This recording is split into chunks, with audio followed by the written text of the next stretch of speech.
Mesdames, Messieurs, cher David, aujourd'hui, ce soir, on a la chance de présenter un produit extraordinaire. Absolument, Mélanie. Il s'agit d'un objet indispensable au quotidien qui mesure 12 cm sur 15, qui est très souple et maniable et qui vous offrira des heures de divertissement. Montrez-le bien à la caméra, là, qu'on voit bien la qualité du produit. On peut même dire des heures de frisson, David. Moi, j'en tremble encore. Non mais vous êtes une petite nature, Mélanie. Non, vraiment, ce livre, sobrement intitulé « Dernier voyage, quand la mort est au bout du chemin », est publié par un invité qu'on ne présente plus.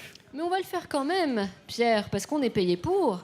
Oui, et donc Monsieur Pierre Bellemare a tout fait. On peut le dire, animateur radio, animateur télé, démonstrateur de produits révolutionnaires et surtout conteur inimitable. Alors avec cet ouvrage « Dernier voyage » qui coûte la modique somme de 21 €, vous partez souvent, comme souvent, d'histoires banales qui ne se terminent très mal. 42 récits angoissants.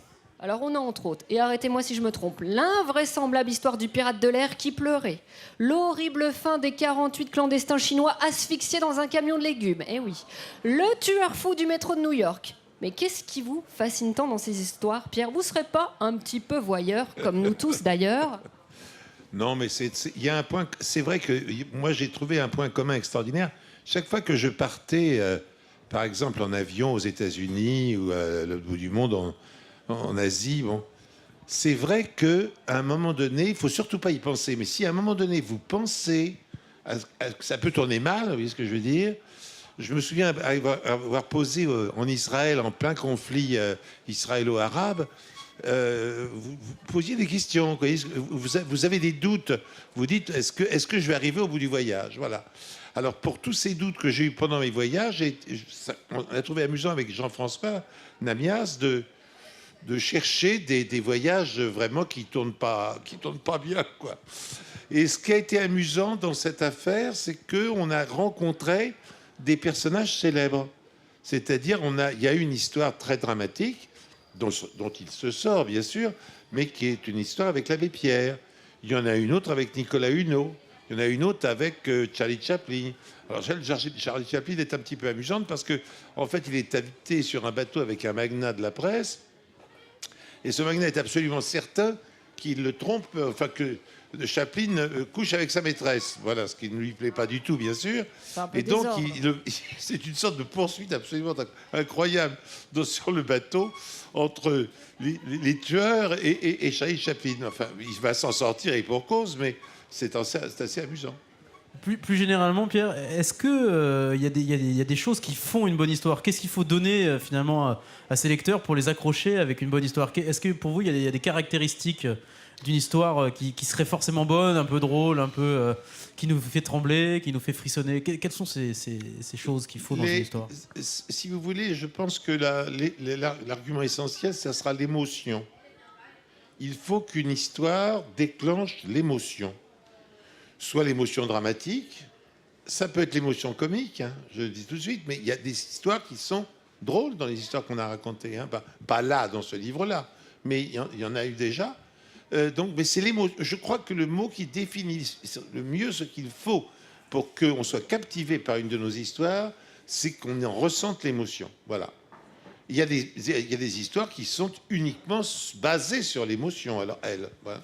Alors Pierre, justement pour nous donner un peu d'émotion, est-ce que vous nous ferez pas un petit plaisir en nous lisant un petit extrait ou en nous racontant comme ça une histoire qui vous plaît vraiment? Là, comme ça, entre nous, pour le public. Oui, mais là, je vais Saint-Maur. prendre une histoire n'importe où. Enfin, je vais prendre une histoire pas obligatoirement dans mon bouquin. Est-ce que vous avez envie de nous en lire un petit extrait? Non, j'aime pas ça. Raconter comme ça. Oui, moi, je peux vous raconter une histoire. Vous voulez que je vous raconte une histoire? Racontez-nous une histoire, Pierre. Je vais vous raconter une histoire. Alors, ça se passe en 1940. La drôle de guerre vient de finir et on arrive dans la vraie guerre. Et cette vraie guerre va être une guerre épouvantable, une guerre éclair, avec une armée allemande absolument dévastatrice. Et toute la France va fuir sur les routes. C'est ce qu'on appellera l'exode. Mais cet exode commence en Belgique, puisque les Allemands vont passer par la Belgique pour arriver en France. Et donc, c'est d'abord les Belges qui sont en exode. Et on est à la frontière, dans le nord de la France. Il y a un petit village français juste à la frontière. Et les Belges viennent d'atteindre cette frontière. Entre-temps, ils ont été mitraillés par des Stuka, qui étaient des avions de chasse allemands qui s'amusaient à mitrailler les pauvres gens qui étaient sur les routes en train de fuir, alors que s'ils ne représentaient strictement aucun danger. Et donc, une jeune fille vient d'être très gravement blessée par une des balles de cet avion de chasse. Et son père et sa mère, qui sont avec elle, la supportent, la portent comme ça, et cherchent désespérément un endroit où ils pourraient la poser. Et ils arrivent dans ce petit village, il y a une église qui est toute entrouverte. Ils entrent dans cette église qui est déserte. Ils posent leur fille par terre. Et ils sont à gauche et à droite de cette petite jeune fille, ne sachant pas quoi faire pour la sauver de la situation terrible dans laquelle elle est, puisqu'elle a reçu une balle en plein visage.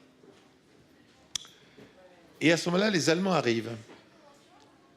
Ils entrent dans le village et il y a un jeune officier allemand qui voit cette église avec la porte entrouverte. Il se méfie de cela. Il rentre à son tour et il voit donc cette femme, cet homme à genoux de part et d'autre du corps de leur fille. Et là, il y a une initiative tout à fait remarquable. Il va appeler une ambulance militaire qui va transporter la jeune fille dans un hôpital militaire, donc à l'arrière, bien entendu, et les parents suivent, et la jeune fille, grâce à des chirurgiens militaires également, va être sauvée. Très tard dans la nuit, il revient voir cet officier si tout s'est bien passé, et comme il ne parle pas un mot de français, que les Français ne parlent pas un mot d'allemand, la seule chose qu'il est capable de dire, c'est son nom, et il donne son nom, comme ça, c'est tout. Et il s'en va. Et on n'en entend plus parler. La jeune fille, elle, va cicatriser. Malheureusement, elle aura perdu la vue. Et maintenant, on se retrouve 40 ans plus tard, sur la Côte d'Azur. Le papa est toujours de ce monde, il est très vieux, et il est avec sa fille aveugle. Ils ont acheté un appartement à Villefranche. Villefranche est une très jolie baie, la baie de Villefranche, à côté de Nice. Et les immeubles sont construits en espalier. C'est-à-dire que vous avez un immeuble tout en haut, puis un peu en dessous, puis un peu en dessous, ainsi de suite. Bon. Ils sont plutôt sur un des immeubles du bas, qui ont des terrasses sur les côtés. Bon. Et le soir, souvent, il est avec sa fille et il lui lit les journaux, il lui lit des livres, enfin bref, il est là, à côté d'elle. Et un beau jour, en lisant le journal, le Nice Matin, il lit que monsieur Untel venait de mourir, c'était le directeur de l'escale Lufthansa à Nice, et que c'était un homme tout à fait gentil et charmant, et Nice Matin est très triste pour sa maman qui vient de le perdre, etc., etc. Et quand il voit le nom de cet agent de la Lufthansa, brusquement lui revient le nom qu'avait donné ce jeune officier allemand lors de cette histoire de la Deuxième Guerre mondiale. Alors il téléphone à Nice Matin et dit « Est-ce que je pourrais avoir le téléphone de cette dame, de ce monsieur, bon, parce que je voudrais lui parler, c'est très important pour moi. » Enfin, il s'explique. Et on lui donne finalement le téléphone de la maman de ce monsieur qui vient de mourir.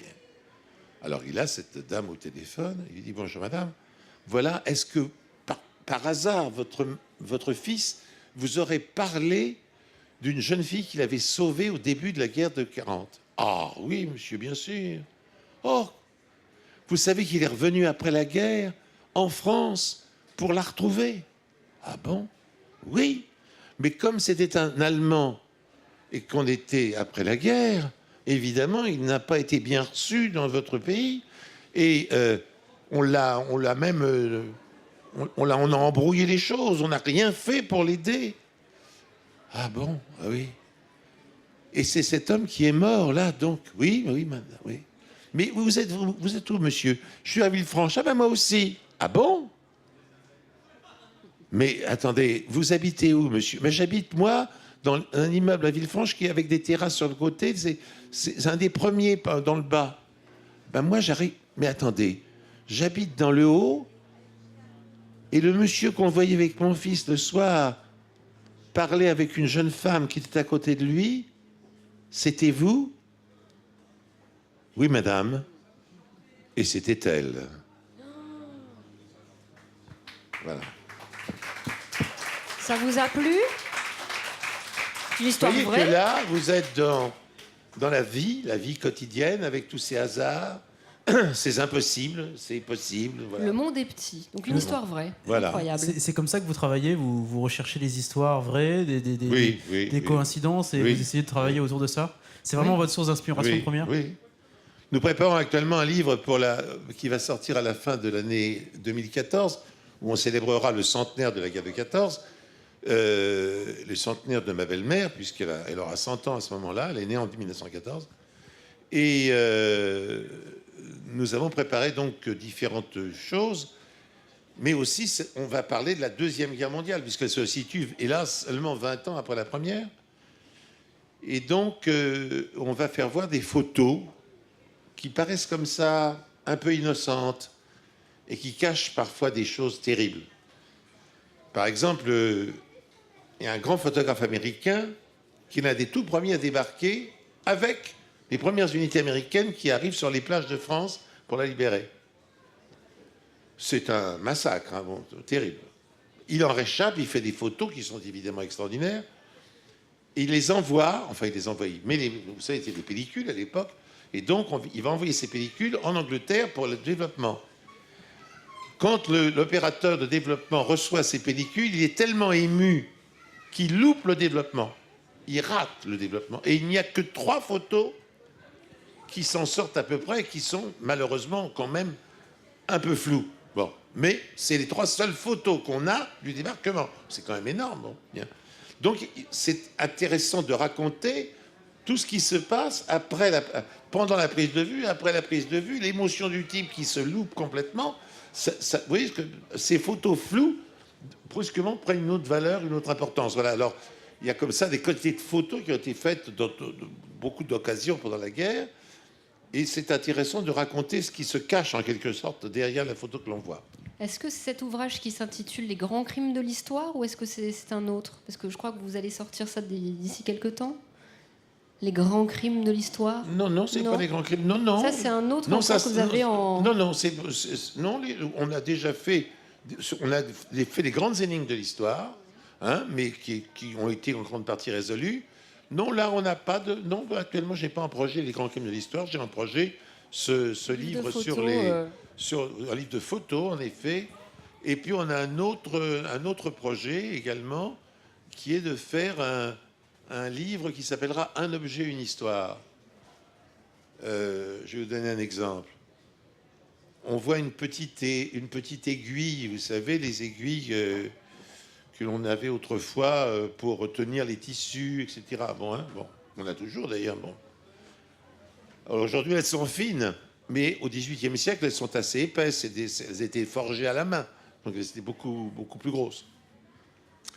Il y a un monsieur qui est un noble, ça se passe sous les rois, et il est très économe, mais quand il trouve une épingle comme ça, ou une aiguille, il la met sur son costume, il la met sous le revers de son costume. À l'époque, c'est pas du tout des costumes comme maintenant, mais bon. Et il est mis en prison par le roi, qui peut décider à tout moment de mettre en prison qui il veut. Donc mis en prison par le roi, il se retrouve dans une cellule totalement noire, enfermé là-dedans, mais c'est une horreur. Et il se dit, comment je vais tenir le coup? Comment mon cerveau va-t-il pouvoir résister? Et il a une idée géniale. Il a 2 aiguilles qu'il retrouve dans l'envers de son veston. Il les jette dans la cellule et il passe son temps à les chercher puisqu'il ne voit rien. Il va donc mettre des heures à les chercher. Et il va tenir le coup par ce système. Tous les jours, pendant plusieurs heures, il cherche ses aiguilles, ça l'occupe et ça l'empêche de penser, en quelque sorte. Et grâce à ça, eh bien, il s'en sortira mentalement, je dirais. Et quand il sera libéré, qu'il retournera à sa famille, il donnera, en racontant son histoire, il donnera ces 2 aiguilles. Et j'ai eu la chance de connaître sa descendante, qui est une dame assez âgée aujourd'hui, qui a un très joli camée. Alors sur le devant, c'est un camée, c'est napolitain, une dame sculptée. Puis derrière, il y a les 2 aiguilles qui sont là. Les 2 aiguilles du trisaïeul. Voilà, moi je trouve ça formidable. Très belle histoire. Merci Une histoire beaucoup, extraordinaire. Pierre. Merci Pierre Bellemare Comme vous d'avoir voyez, été parmi nous. c'est un vrai conteur d'histoire. Merci beaucoup d'avoir été avec nous à Mais je vous en Saint-Maur-en-Poche. prie. On a donc terminé cette journée en beauté et en pleine de poésie et de recherche et d'émotion. Merci beaucoup. Est-ce que les gens peuvent encore venir vous voir à votre stand ou pas? Parce que vous Non, là, avez, je rentre chez moi. Des fans. Là. Je m'en vais chez moi, là. Ah, Pierre s'en va. Vous savez, Oh. je suis arrivé à 14h30, je n'ai vrai pas arrêté une minute jusqu'à On ce que je applaudit vienne chez Pierre vous. parce qu'il a donné de Voilà. sa personne aujourd'hui. C'est vrai, bravo. Merci Pierre.